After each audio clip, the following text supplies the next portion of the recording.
Playing the 17-year-old MMO Star Wars Galaxies over the past 18 months, I started to wonder why. Why am I choosing this game over more modern offerings in the MMO genre? I don't think there's a simple answer. I know what it's not. It's not nostalgia, since that doesn't keep you playing very long, and it's not ignorance of what else is out there. I stay up to date with MMOs through news sites and drop into games that look interesting. I just backed the game Crowfall to see what it's like and see how the alpha's going. But the question remains for me, why am I playing Star Wars Galaxies? And in an attempt to get to some sort of reason, truth, I decided to do the most YouTube thing I could think of, and that's a top 5 list video, the top 5 things that make Star Wars Galaxies unique for me. So without further ado, number 1, housing. When Galaxies was in development, open world housing was still a thing in MMOs. It's fallen out of vogue in recent years. There are many reasons for this and many different opinions about the relative pros and cons of open world housing systems in general. If you're interested, check out the Massively OP article linked in the video description. It's a really good one.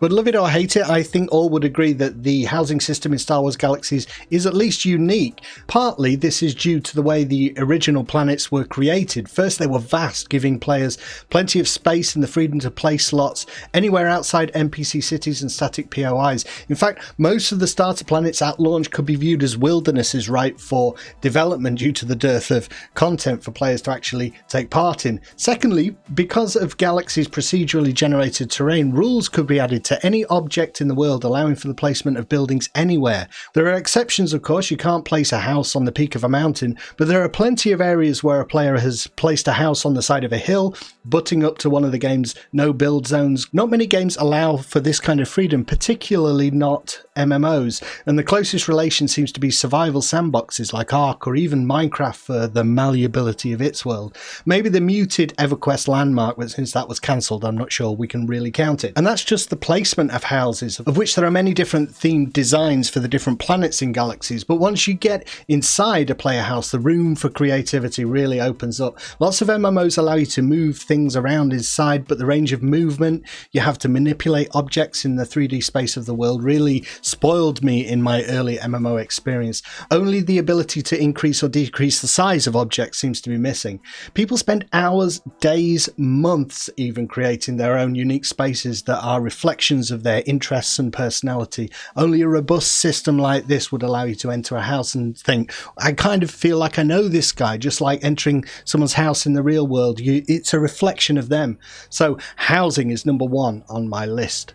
Number 2, the resource map and resource extraction. This is related to the previous point, since once you can place houses anywhere, you can also place temporary structures like mining installations. These are called extractors in the game, that mine the resources that are generated also procedurally underneath the game's world. It's all very clever and technical, isn't it? But what it really means is that the game seems alive somehow, ever changing, with players hunting across the landscape for the richest veins of minerals which are uniquely numbered and only exist for a specific time. If you're a crafter who gets hold of the best copper to spawn in 6 months, you can potentially make your in-game fortune with this find. It's like a gold rush in the Old West, making the best weapons. A crafter can use that copper to make the best weapons, until that mineral despawns, of course, and you run out of metal, at which point the hunt is on again. It's a great example for me of a system that has so many gameplay implications and affects so many players, whether they realise it or not. If nobody's mining, then nobody's crafting good weapons, so the combat characters can't fulfil their full potential.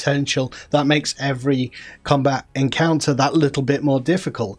To this day, there are players who do nothing but play the role of the prospector, enjoying the thrill of the chase across the game's expansive planets. It can be as much fun and potentially just as lucrative as crafting or running dungeons, and it's another example of the way in which Galaxies has these subgroups of players who do these one things that other groups may be completely unaware of. So, resource map, resource extraction, that whole deal in Galaxies, that's number 2 for me. Number 3, social commands and speech bubbles. I really take speech bubbles above a player's head for granted until they're not there.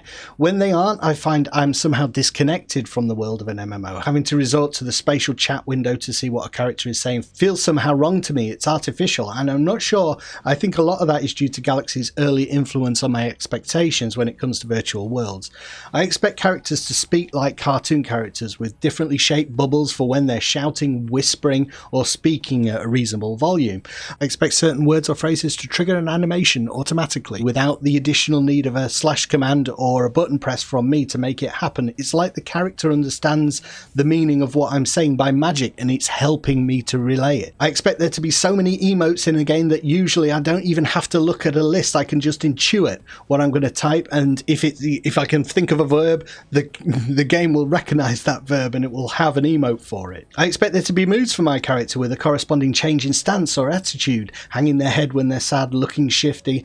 I expect when I do resort to the chat window, the dialogue to be parsed so that it incorporates my mood. My character shouts angrily, for instance. It's not much to ask for, is it?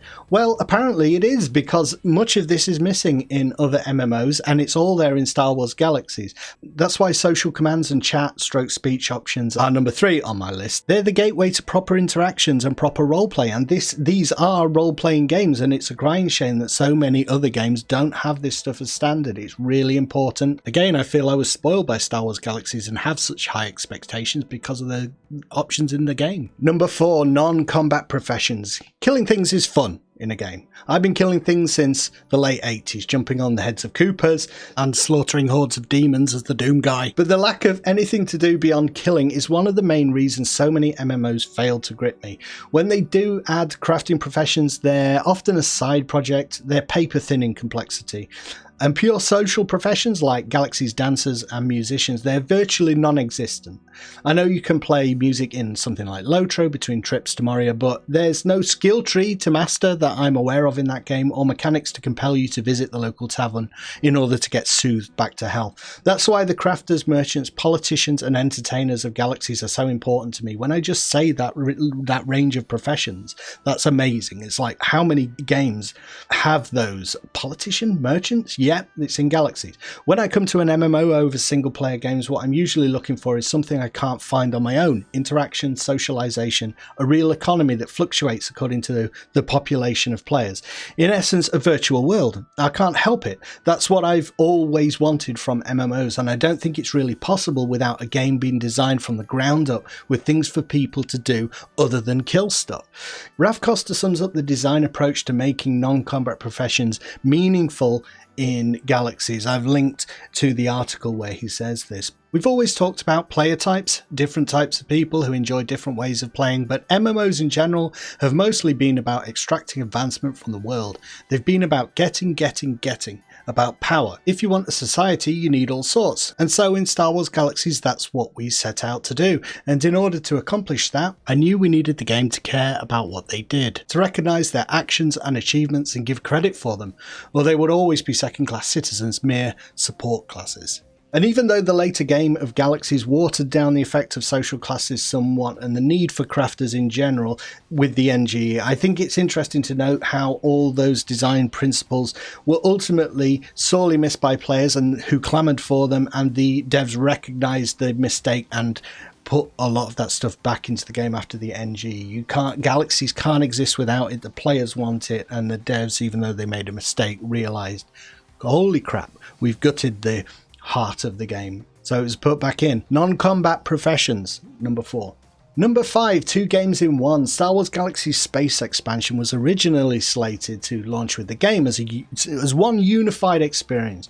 The fact that it didn't perhaps contributes to my sense that they are somehow separate games. But for anyone who arrived after Jump to Lightspeed, I wonder how essential you feel the two aspects of Galaxies are. I really feel I can't play the game without being able to jump in my spaceship. And for the space part of Galaxies to be so fully formed, a 3D space simulation rather than a tacked on rail shooter, it's pretty amazing. I was going to say for the time, but it continues to be so. It's hard to think of equivalents. Star Trek Online springs to mind, but to me the ground combat in that game always feels half-baked. Only the additions coming to Elite Dangerous and games like Star Citizen when that launches seem to promise something close to what Galaxies does. I still get people in chat asking me when I'm piloting my freighter if I can look around inside the cockpit, and they're amazed when I stand up and actually walk around the ship while it's in flight, and with other players milling around with me sitting on the couches playing chess.